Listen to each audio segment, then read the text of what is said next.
दोस्तों बहुत बहुत स्वागत करता हूं आप सभी का। ईवीएम को लेकर एक बार फिर से पूरे देश भर में उबाल देखा जा रहा है।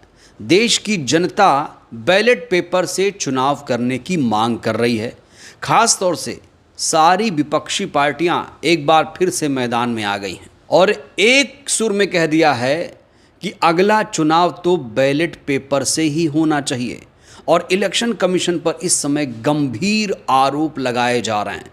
साफ तौर से कहा जा रहा है कि जो इलेक्शन कमीशन है वो सत्ताधारी पार्टी का पिट्ठू बन चुका है। जैसा इसे निर्देश मिलता है वैसा ही ये करता है। इस समय इलेक्शन कमीशन के एक फैसले पर बवाल मचा हुआ है और कहा जा रहा है कि जिससे जवाब चाहिए था वही सबूत मिटा रहा है। तो इस समय सारी विपक्षी पार्टियां, जो विपक्ष के नेता हैं, वो साफ तौर से कह रहे हैं कि इलेक्शन कमीशन हमें जवाब नहीं दे रहा है, बल्कि जो सबूत थे उस सबूत को भी मिटा रहा है जिससे बिहार चुनाव में फिक्सिंग की जा सके। ये गंभीर आरोप लगाया है लोकसभा में नेता प्रतिपक्ष राहुल गांधी ने। दोस्तों सबसे पहले आप इस हेडलाइन को देखिए। इसी खबर को लेकर पूरे देश भर में एक बार फिर से बवाल मच गया है। ये खबर जो है बहुत ज़्यादा सुर्खियों में है। देखिए क्या लिखा है। अब 45 दिन तक ही स्टोर किए जाएंगे चुनावों के वीडियो फुटेज और तस्वीरें। निर्वाचन आयोग ने बदल दिए नियम। आपको बता दें कि जब चुनाव शुरू होता है, मतदान शुरू होता है, जब मतगणना शुरू होती तो उस दौरान सारी गतिविधियों की रिकॉर्डिंग होती रहती है। सीसीटीवी फुटेज में सारी चीज़ें कैद होती हैं और अगर किसी को शक होता है कि यहाँ पर धांधली हुई, यहाँ पर दिक्कत आई, तो वो इलेक्शन कमीशन का दरवाज़ा खटखटाता था और उस फुटेज को दिखा के बताता था कि देखिए यहाँ पर दिक्कत आई, यहाँ पर ईवीएम के साथ छेड़छाड़ हुई, यहाँ ईवीएम बदल दी गई। इस तरह की शिकायतें चुनाव आयोग से की जाती थी। लेकिन अब चुनाव आयोग ने साफ तौर से कह दिया है कि अगर आपको शिकायत करनी है, फुटेज अगर आपको देखना है, सबूत के तौर पर दिखाना है, तो आपको सिर्फ और सिर्फ 45 दिन का वक्त दिया जाएगा। उसके बाद हमारी कोई भी जिम्मेदारी नहीं है। दोस्तों ये जो पहले अवधि थी वो 3 महीने से लेकर 1 साल तक हुआ करती थी और जैसे ही ये नियम बदला, राहुल गांधी ने इलेक्शन कमीशन पर फिर से उसकी विश्वसनीयता पर सवाल खड़े कर दिए हैं। क्या कुछ कहा है इस ट्वीट में देखिए आप। यहाँ देखिए लिखा है voter list question mark, machine readable format नहीं देंगे, सीसीटीवी फुटेज कानून बदलकर छिपा दी, चुनाव की फोटो वीडियो 1 साल नहीं 45 दिन में ही मिटा देंगे, जिससे जवाब चाहिए था वही सबूत मिटा रहा है।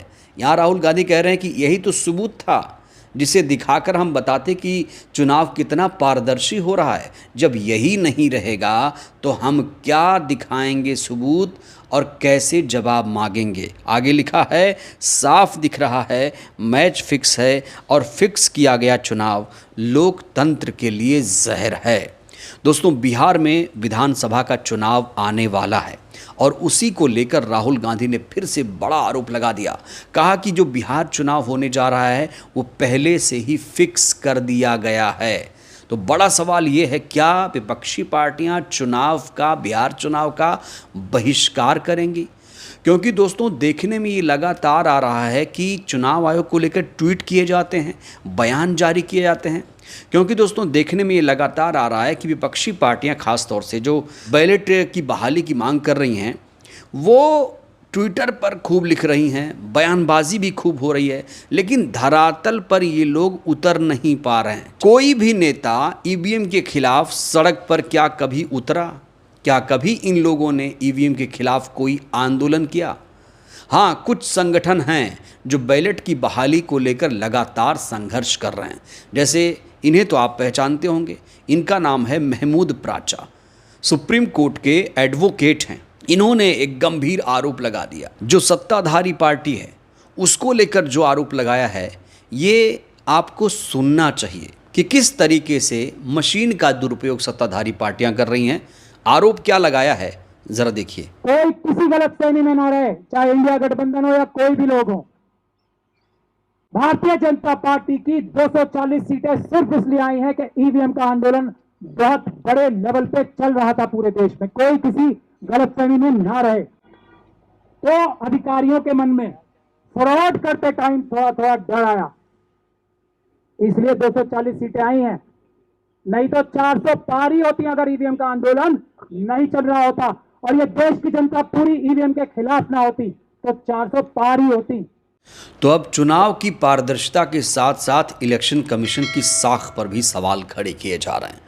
इलेक्शन कमीशन की नियुक्ति का मामला भी इस समय तूल पकड़ता जा रहा है। इलेक्शन कमिश्नर को जो चुनने की प्रक्रिया है उसको लेकर भी इस समय बहस छिड़ी हुई है।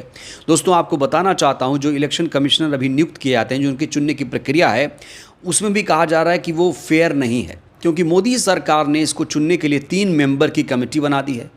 और वो कौन कौन से मेंबर हैं? इसमें प्रधानमंत्री शामिल हैं, इसमें एक कैबिनेट मंत्री जो कि बीजेपी के ही रहेंगे, और एक तीसरे हैं नेता प्रतिपक्ष। तो अब सोच के देखिए, अगर 2 लोग बीजेपी के हैं तो क्या मुख्य चुनाव आयुक्त निष्पक्ष तरीके से चुना जाता होगा? क्योंकि नेता प्रतिपक्ष की यहाँ पर चलेगी ही नहीं, 1 वोट डालेगा, 2 वोट उधर स्ट्रांग हो जाएगा।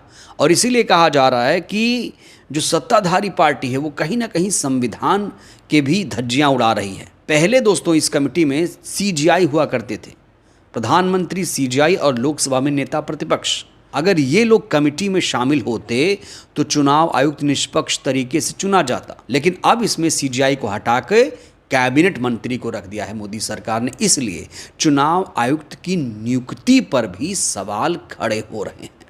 तो एक तरफ जहां पूरा देश कह रहा है कि बैलेट की बहाली करो, बैलेट से चुनाव होना चाहिए, तो वहीं पर जो सत्ताधारी पार्टी के लोग हैं, जो सत्ता में बैठे हुए हैं, वो कह रहे हैं कि भाई जीतते हो तो मशीन सही है, हारते हो तो दिक्कत क्यों है। ये बयान देकर लगातार विपक्ष को टारगेट किया जा रहा है। हालांकि विपक्ष के तमाम नेता इसको लेकर भी जवाब देते हैं। वो कहते हैं कि सत्ताधारी पार्टी के लोग बड़े ही चालाक हैं, कुछ सीटें विपक्षी पार्टियों के लिए छोड़ देते हैं, बाकी अपने हिसाब से मैनेज करके ये लोग सरकार बना लेते हैं। लेकिन जो जनता है एक ही सवाल इस समय पूछ रही है, जब मशीन हैक हो सकती है और बाकी देशों ने इसे बैन कर दिया है तो हमारे देश में ये बैन क्यों नहीं हो सकती। एक पॉइंट पर दोस्तों पूरा मामला आकर टिक जाता है। जब पूरी दुनिया ने मशीन का बहिष्कार कर दिया, बड़े बड़े टेक्नोक्रेट कह रहे हैं भैया इससे पारदर्शी तरीके से चुनाव नहीं हो सकता है। एलन मस्क तक ये बात कह चुके हैं कि इसे एआई से भी आप हैक कर सकते हैं। लेकिन हमारे देश का जो चुनाव आयोग है लगातार मशीनों को डिफेंड कर रहा है। वो कह रहा है कि भाई भारत एक बहुत बड़ा देश है, बाकी दुनिया के बाकी देशों के अलावा हम बहुत बड़ा क्षेत्रफल है और यहाँ अगर हम बैलेट से चुनाव कराएंगे तो बहुत ज़्यादा दिन लग जाएगा। लेकिन यहाँ पर एक बड़ा सवाल ये खड़ा होता है कि मशीन से चुनाव करने से क्या ज़्यादा दिन नहीं लगता है। दोस्तों, देखने में तो यही आया है कि जब मशीन से चुनाव होता है तो ये चुनाव भी 2-2, 3-3 महीने, 1-1 महीने तक चलते रहते हैं। आप विधानसभा के चुनाव देखिए, लोकसभा के चुनाव देखिए, क्या जल्दी से चुनाव हो जाता है? और जब मतगणना होती है तो क्या जल्दी से नतीजे आ जाते हैं? मशीन 8 बजे अगर खुलती है मतगणना के दिन तो नतीजे रात 8 बजे, 10 से 12 घंटे नतीजे आने में लग जाते हैं।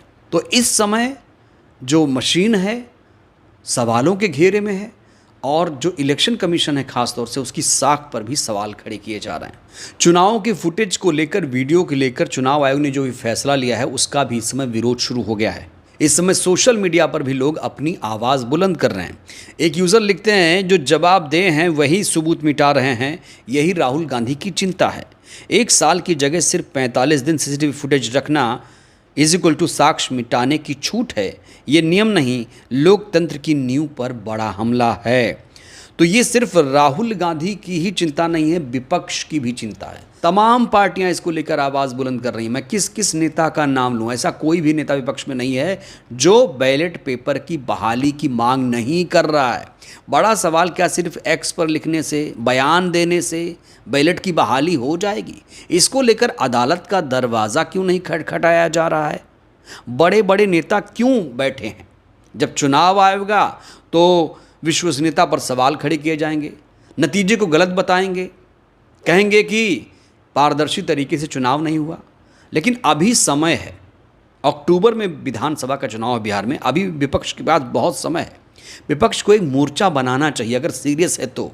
नहीं तो ये बार बार जो बयानबाजी हो रही है, जनता भी इसे सीरियस लेना बंद कर देगी। मुझे लगता है अगर वाकई विपक्ष के नेता सीरियस हैं तो उन्हें एक मंच पर आकर इस आवाज़ को ज़ोरदार तरीके से बुलंद करना चाहिए, जिससे चुनाव आयोग पर और ज़्यादा दबाव आए। बहरहाल दोस्तों, इस वीडियो में इतना ही। आपसे मेरा एक सीधा सा सरल सा सवाल है, चुनाव कैसे होना चाहिए, बैलेट से या फिर मशीन से? आप लोगों की प्रतिक्रिया बहुत महत्वपूर्ण है, जवाब दीजिएगा। बहुत बहुत धन्यवाद।